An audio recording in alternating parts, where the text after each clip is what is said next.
Deuxième article ici, cette semaine. Alors, un article de Frédéric Bastien, le candidat à la chefferie du Parti québécois déchu, qui a écrit dans le Journal de Montréal une lettre où il dénonce le ministre fédéral de l'Immigration, M. Marcelo Mendicino,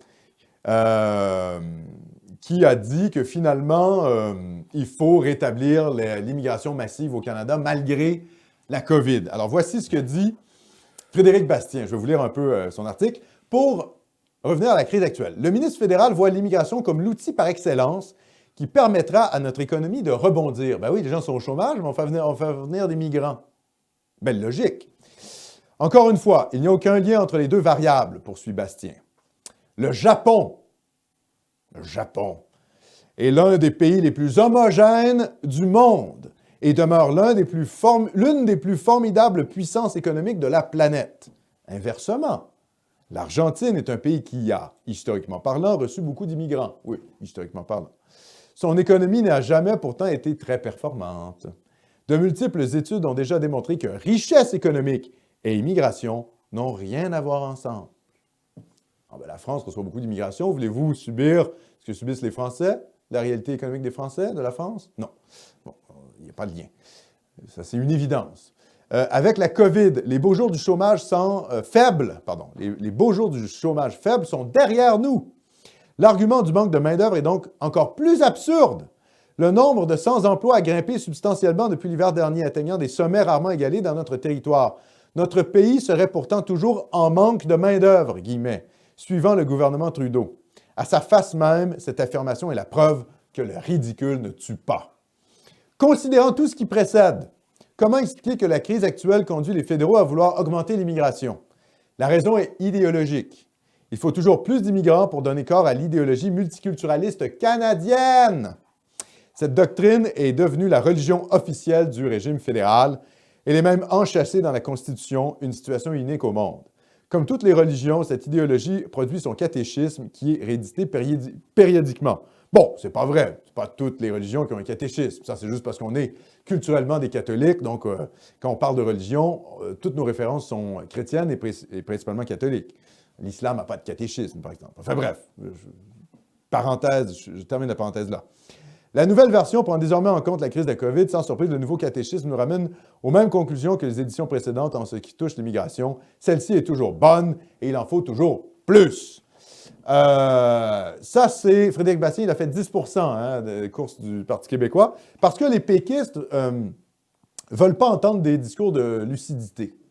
Frédéric Bastien était le plus lucide, et évidemment, il a perdu. Parce que les péquistes veulent entendre dire référendum dans les 3 prochaines secondes. Premier pays vert de l'ONU. Oui, voilà. Premier pays vert de l'ONU, avant-garde du progressisme mondial. C'est ça le projet des péquistes.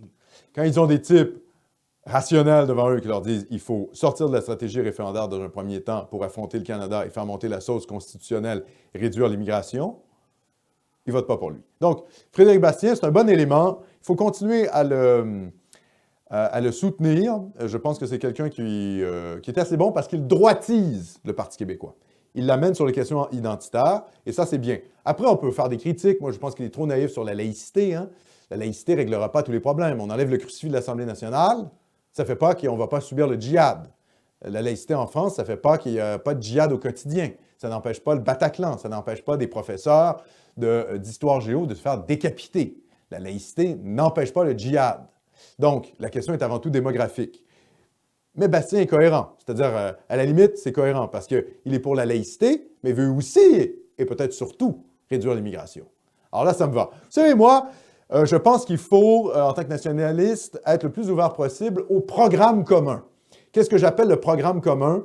Ce sont les gens qui ne veulent pas se faire remplacer. Si vous êtes un anti-remplaciste, vous êtes dans mon camp. Je suis même prêt à tendre la main, moi, aux gens de gauche qui ne veulent pas se faire remplacer, qui veulent réduire l'immigration, voire même pratiquer la rémigration. Bon, ça, on parlera dans un deuxième temps. Mais déjà, dans un premier temps, réduire la noyade migratoire, c'est le programme commun que doivent avoir les nationalistes. Même les gens de gauche, avec qui on peut avoir des tonnes de différends, s'ils sont pour une réduction de l'immigration, pour des raisons économiques, en nous disant que ça fait le jeu du grand patronat, ce qui est vrai, parfait. on peut s'allier avec ces gens-là. Il faut réduire l'immigration pour ne pas être noyé. Ça doit être ça, le grand programme commun. Parce que si on se met à aller dans tous les détails de ci, de ça, de pourquoi, de pas, ça ne finira jamais. Donc moi, je dis, la grande coalition nationaliste doit se focaliser là-dessus, sur la question identitaire. Les Canadiens français n'ont pas à devenir minoritaires sur leur terre, sur la terre de leurs ancêtres. Et cette terre, c'est le Québec, c'est la Laurentie.